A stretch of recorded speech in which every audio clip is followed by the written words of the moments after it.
Hai muridku, MTS Putri Sunia Selau. Perkenalkan, nama Ibu Nur Amaidah.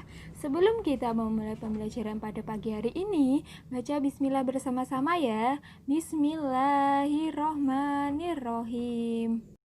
Teks deskripsi adalah teks yang menjelaskan dengan kata-kata cara terperinci dan jelas sehingga pembaca seolah-olah melihat dan merasakan yang dideskripsikan oleh penulis. Tujuan teks deskripsi yaitu supaya pembaca seolah-olah bisa melihat dan ikut merasakan seluruh panca indera hanya dengan melalui deskripsi penulis. Ciri-ciri teks deskripsi yaitu ada 5. Yang pertama ada penggambaran sesuatu. Sesuatu itu bisa penggambaran makhluk hidup, misalkan hewan, tumbuhan, manusia. Lalu penggambaran tentang tempat. Tempat itu bisa tempat beribadah. Lalu ada objek. Objek itu benda mati, yaitu bisa kasur, lemari, kulkas. Dan terakhir ada peristiwa. Peristiwa itu mengenai tentang peristiwa kejadian. Peristiwa kejadian bisa saja kecelakaan, kebakaran. Ciri kedua menjelaskan sifat dan ciri-ciri fisik tertentu. Misalkan sifat kan kepribadian manusia, bisa baik, bisa buruk, bisa jahat. Lalu ciri-ciri fisiknya kan misalkan ada ukuran baju kan ada bermacam-macam, ada ukuran SL, double XL, L, M, S.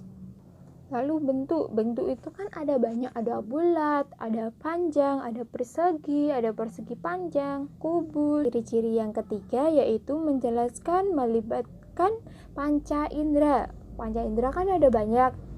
Ibu berikan contoh satu, misalkan mata itu kan panca indera untuk melihat penglihatan. Ya ini contohnya, wanita itu sangat cantik.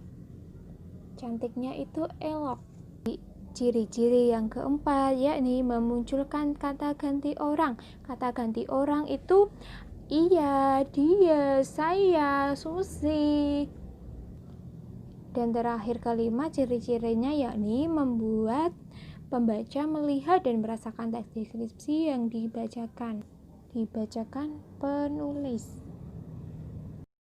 Struktur teks deskripsi itu ada 3. Yang pertama berisi tentang identifikasi, yakni berisi gambaran umum suatu tempat, objek, lokasi, sejarah lahirnya, makna nama. Lalu yang kedua ada deskripsi bagian.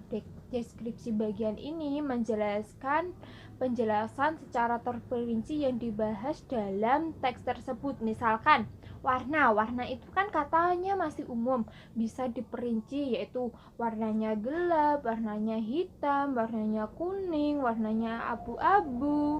Yang ketiga ada penutup. Penutup itu berisi tentang bagian atau kesimpulan atau penegas yang disampaikan dalam teks deskripsi.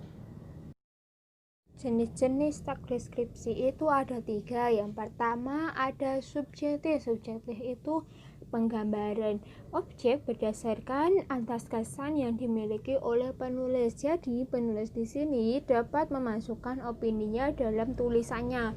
Lalu deskripsi yang kedua yaitu tentang spasial, yaitu penggambaran hanya berupa benda, tempat, dan ruang. Misalkan tempat kan bisa sekolahan, bisa rumah. Lalu ada ruang kan bisa ruang kelas, bisa kasur. Lalu yang ketiga ada objektif. Objektif itu mengenai tentang fakta, penggambaran yang berdasarkan keadaan apa adanya, tidak ada terdapat opini di dalamnya. Pembelajaran pada pagi hari ini cukup sampai di sini. Baca hamdalah bersama-sama. Alhamdulillahirobbil alamin. Sampai bertemu di pertemuan kedua.